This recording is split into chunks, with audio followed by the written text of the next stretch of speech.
शिव की अनंत लीलाएं।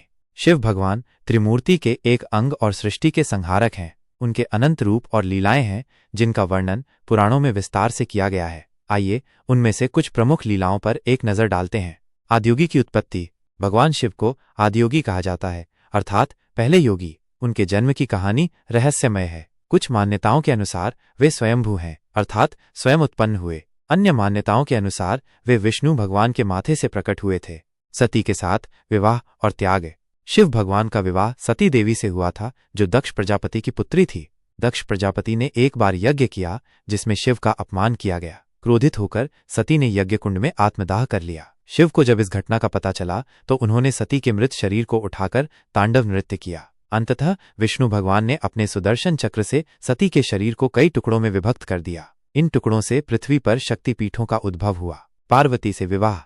सती के त्याग के बाद शिव एकांत में तपस्या करने लगे। उनकी तपस्या से प्रभावित होकर सती ने ही पार्वती के रूप में पुनर्जन्म लिया। पार्वती ने कठोर तपस्या की और अंततः शिव से विवाह कर लिया। गणेश और कार्तिकेय का जन्म। एक बार देवताओं ने शिव और पार्वती से एक पुत्र पैदा करने का आग्रह किया। शिव ने पार्वती को स्नान करने के लिए कहा और स्वयं स्नान करके एक ताड़ के पत्ते से शरीर को ढक लिया। इसी बीच पार्वती ने स्नान करके वापस आकर देखा तो ताड़ के पत्ते के नीचे एक सुंदर बालक बैठा था। उन्होंने उसे गणेश नाम दिया।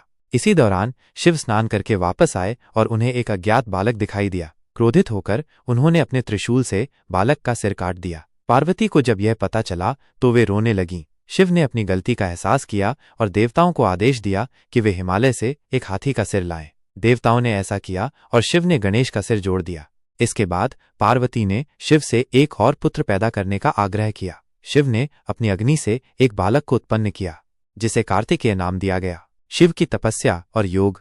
शिव सदैव तपस्या और योग में लीन रहते हैं। वे योग के आदि गुरु हैं और योग के विभिन्न आसनों और प्राणायामों की खोज की। शिव की तपस्या का एक प्रतीक है उनका कैलाश पर्वत पर स्थित निवास स्थान, जहां वे अपनी पत्नी पार्वती और पुत्र गणेश और कार्तिकेय के साथ रहते हैं। शिव की भक्ति।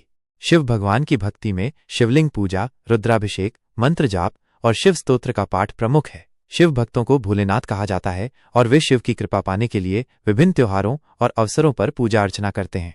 शिव की लीलाएं अनंत हैं और उनकी भक्ति का मार्ग सत्य, शिव और सुंदर की प्राप्ति का मार्ग है।